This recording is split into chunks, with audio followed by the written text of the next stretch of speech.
Þið eru á aldeilis fínni siglingu.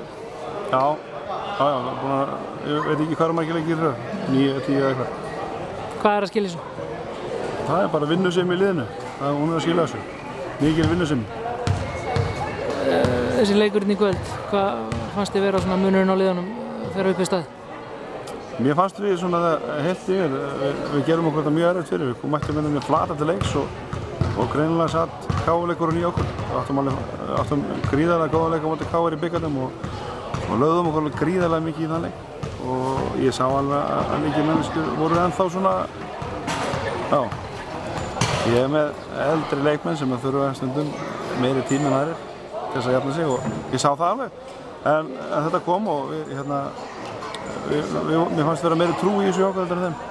Varstu með eitthvað áherslu svona fyrir kvöldið? Já, við ætlum að sækja hérna frákostinn en við vorum engan veginn tilbúin í þá baráttu. Við vorum stundum með 2 hendur á boltanum en Keflavík rifa stundum þrisvar eða 4 sinnum bara úr höndunum á okkur. Þannig að ég var óánægður með hvernig við mættum til leiks með það. Það er ekki með svona intensity í því.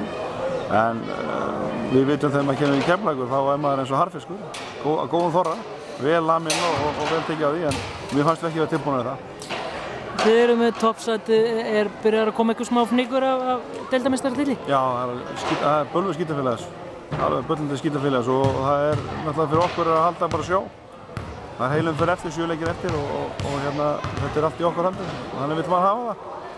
En já, það var óverðilegt ef maður myndi ekki segja það að þetta er nánast komið og það þarf mikið að gerast til þess að við verðum ekki deildarmeistarar en til þess að það verði þá þurfum við að halda haus. Það er ekkert gaman að vera deildarmeistari snemma og missa svo flugið. Þannig að gaman er akkúrat að byrja þegar það er búið og við þurfum að halda einbeitingu og tempói.